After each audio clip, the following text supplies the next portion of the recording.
This video is about how to make an advanced Gantt chart. But before we actually see what the advanced Gantt chart is and how to make it, it's important to understand what a simple Gantt chart is, and then we can compare it with the advanced Gantt chart to see the difference.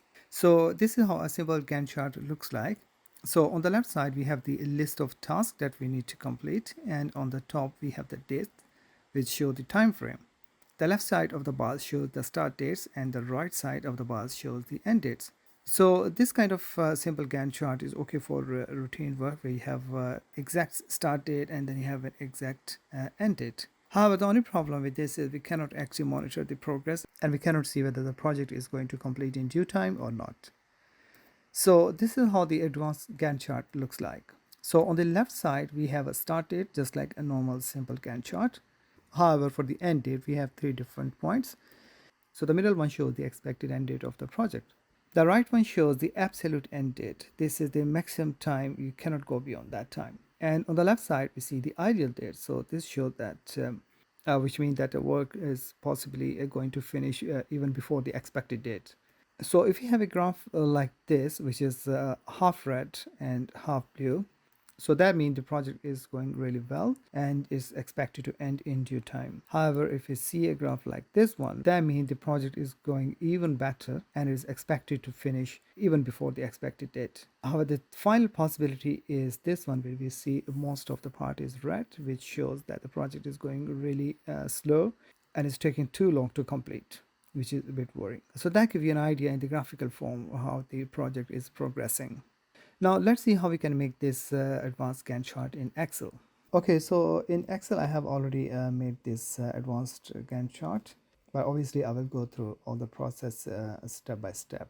So here we see the list of tasks on the left hand side, and on the top we have the dates, and here is bars related to each task, and we can see the start date and expected end date. For example, in this case is in the middle, so that means it's progressing well and is expected to end in due time. But we have here which is really good and is expected to complete even before the expected date. And if you look at the bottom one, that looks a bit worrying because it's mostly red and showing that it's not progressing well and it's very close to the absolute end date. So I'm going to remove this and then I'm going to show you from scratch how we made this.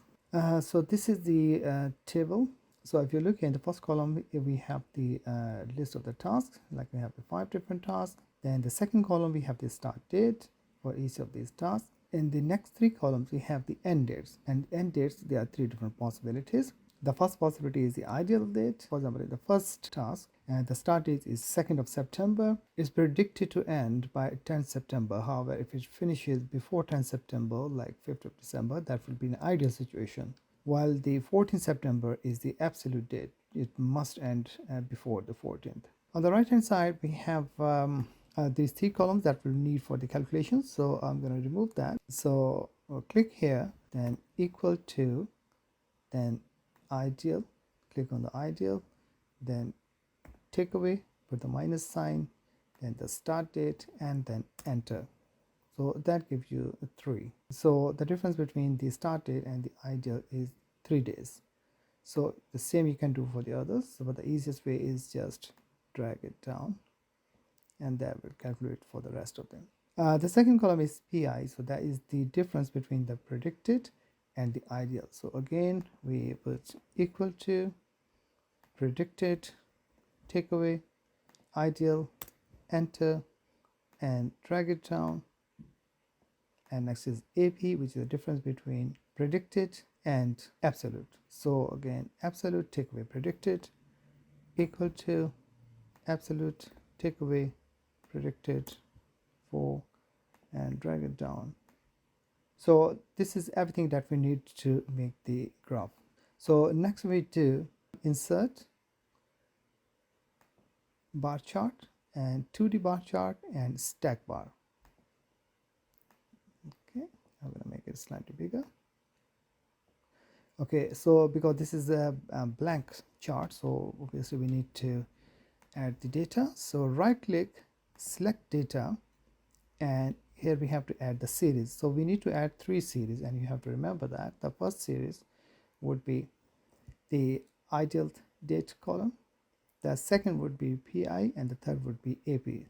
So we start series name, ideal, then go to the series values, and the values are all these. Select all these and then click OK. Then add the second series. Series name would be PI, series values would be all this column, then OK. And finally we add the third series, which is AP, and the series values are all these, and then click OK. And on the right hand side we have the horizontal category access label. So click on the edit, and here is asking your access label range. So that would be the list of the tasks. So select all of these, then click OK, and then click OK again. Let's see what you see. So the first thing we have to do, if you look here, the tasks are in reverse order. The task 5 is at the top and task 1 is at the bottom. So we have to correct this first. So for that, click here, then double click, and on the right hand side we have the option here, categories in reverse order. Check that and close. The tasks are now in right order. The next thing you have to do is click on this blue area, then click on this plus sign because we want to add the error bars. Then click on this right arrow, then go on the more options, and we have to choose the minus option here because we only want the minus bars here. And on the bottom, go to the custom and then specify. So here we have to enter the values because we're only using the minus one, so we don't need the positive, so we delete that one. And then we go down to the negative error values. So these error values will be the values that we have in the IS column. So select all this column and then click OK and close this. Next we have to get rid of this blue. So select the blue area, so that we select all the blue bars, then right click. So there are two options, either you can go here, go to the fill, no fill, or if you don't see that option, then you right click, format data series, and go on the fill and no fill, and then close. So now it starts to look better, but we have to make some more changes. So we see there's a gap in the beginning and there's a gap at the end. So we can get rid of these gaps so we can nicely spread the data. So if you look here, the start date here is 2nd of September. This is the minimum start date. So maybe we can start our access from 1st of September. Okay, so we write here 1st of September, 1/9/24. We need to convert this from date format to number format. Select that, then go here and choose number. So what I will do, it will convert the date format into the number format. We copy that, and then you go here and double click, and in the minimum bounds select that, delete it, and paste this value and then enter. Similarly, if you want, you can get rid of this end part. So the other thing we can do, we can add the title, access title, and if you want, you can make it bigger and bold, something like this. And similarly, you can increase the font size here as well, and similarly you can increase the font size here as well, so you can see it clearly. And possibly we don't need this, so we can just simply delete that one. If you want, you can change the date format. So just double click here, then on the right hand side go on the number, and then down here we see the different formats. So maybe you can choose some different format, maybe something like this, so that takes less space, so something like that. So this is how your Gantt chart will look like. And then if you want, you can also change the color. So click here, that will select all this green here, and then right click, and then you can fill. You can fill from here, or you can go in the format data series and fill, and then you can choose any color you want. Okay, so this is your final advanced Gantt chart.